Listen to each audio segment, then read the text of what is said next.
Hello to everyone. I am Kunal from Math Solution Teacher. Today I will start question number 6 from exercise 4.2 chapter 4 quadratic equation. इस question में क्या बोला है?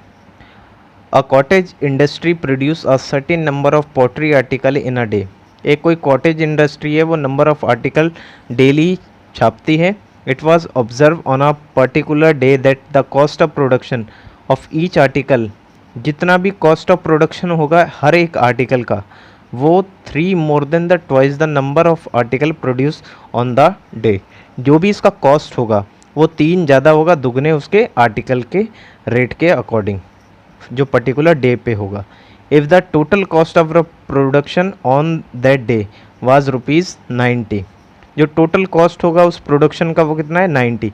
Find the number of article produced and the cost of production of each article. हर एक article का cost निकालना है और कितने आर्टिकल्स बने उसके बारे में बताने हैं. तो इस क्वेश्चन को कैसे करते हैं इसके बारे में जानते हैं.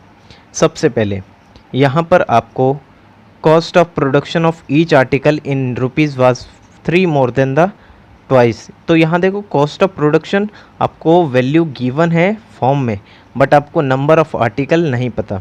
तो सबसे पहले हम जो चीज़ें नहीं पता उस वैल्यू को देखते. Let the number of articles. तो नंबर ऑफ आर्टिकल्स को हम क्या मान लेते हैं x. अब x मान लिया. वैसे ही यहाँ पर आपको cost of production, cost of production value देखो किस फॉर्म में गिवन है. Cost of production of each article in rupee was 3 more than. 3 को हम कैसे लिखते हैं 3, मोर को ज़्यादा है तो प्लस में, देन द ट्वाइस का मतलब क्या होता है दुगना. Twice the number of article, और नंबर ऑफ आर्टिकल को हमने क्या एज्यूम किया था x. तो यहाँ पर इस वैल्यू को लिख सकते हैं 3 + 2x, क्योंकि 3 more than twice number of article. यहाँ पर आपको गिवन है ना कि कॉस्ट ऑफ प्रोडक्शन, यहाँ पर देखो इसको ध्यान से, cost of production is 3 more than the twice. यहाँ देखो 3 more than twice number of article. तो यहाँ पर इसकी वैल्यू आप कैसे निकालेंगे. अब यहाँ पर इन दोनों वैल्यू का जो कॉस्ट है, टोटल कॉस्ट ऑफ प्रोडक्शन कितना है 90. टोटल कॉस्ट ऑफ प्रोडक्शन वो आपका कितना है 90 रुपीज़. अब यहाँ पर इन दोनों वैल्यू को आप क्या करेंगे, एक तो 3 + के 2x को और x को दोनों को मल्टीप्लाई करेंगे. क्यों? क्योंकि जैसे एग्जांपल मैं बात करता हूँ, मान लो एक पेन है वो 10 रुपीज़ का है, तो 1 की मल्टीप्लाई अपने 10 से की तभी तो 10 आया, क्योंकि एक पेन है कितने रुपए का है 10 रुपीज़ का. तो वैसे ये जो 1 है ये आर्टिकल को मान लो और 10 इसका कॉस्ट है, तो मल्टीप्लाई हो जाता है. वैसे 5 पेन कितने के आ जाएंगे, मल्टीप्लाई करने पे ही आएंगे 50 रुपीज़. तो ये टोटल कॉस्ट है और ये नंबर ऑफ पेन है और ये cost.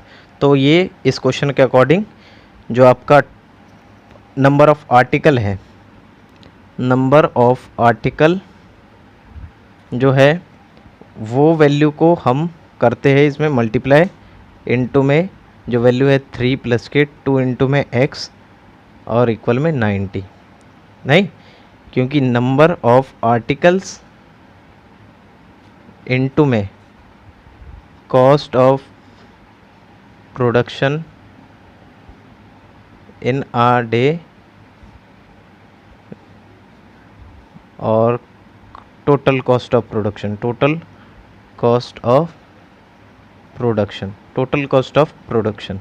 In a day for article. किसी एक आर्टिकल का कॉस्ट ऑफ प्रोडक्शन जो है उसके अकॉर्डिंग जो टोटल कॉस्ट ऑफ प्रोडक्शन है.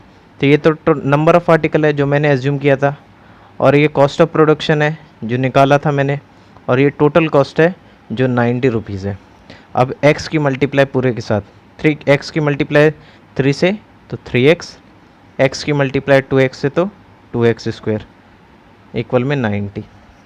अब 2x² प्लस के 3x, ये प्लस इधर ले जाके माइनस में क्यों किया?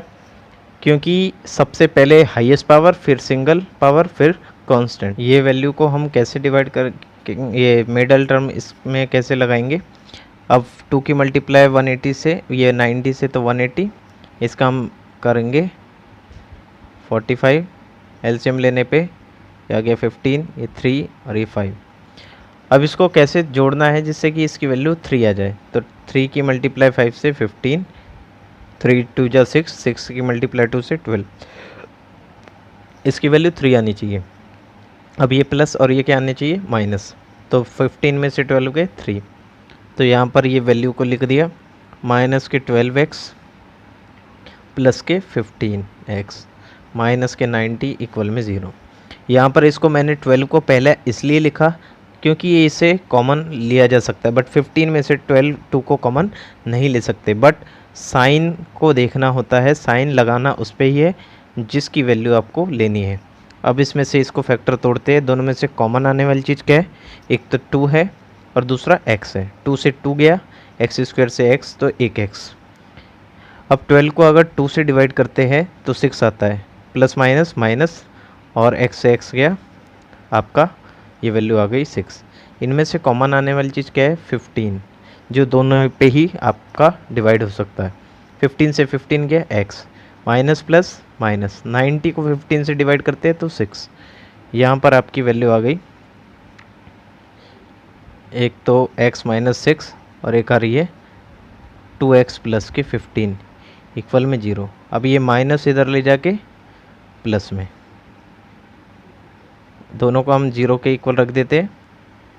ये माइनस इधर ले जाके प्लस में, ये प्लस इधर ले जाके माइनस में, और मल्टीप्लाई की चीज़ कहाँ जाएगी?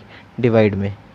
एक वैल्यू आपकी प्लस में आ रही है, एक माइनस में, तो जो माइनस में है वो वैल्यू नहीं लेंगे और जो प्लस में है वो वैल्यू लेंगे। इसकी वैल्यू आपकी जो 6 आई थी, एक x की वैल्यू एक बार 6 आई थी और x की वैल्यू -15, x की वैल्यू 6 जो आई थी उस वैल्यू को आप x में पुट कर देंगे, तो 3 प्लस के 2 इंटू में 6, तो 3 प्लस के 2 की मल्टीप्लाई 6 से कितना आ गया? 12, ये आ गया 15। तो यहाँ पर x जो है 6 नंबर ऑफ आर्टिकल है, कॉस्ट ऑफ प्रोडक्शन कितना आ गया? क्योंकि 15 की मल्टीप्लाई 6 से करने पे कितना आता है? 90, जो इसकी वैल्यू है। उम्मीद करता हूँ आपको ये क्वेश्चन समझ आया होगा। Okay bye.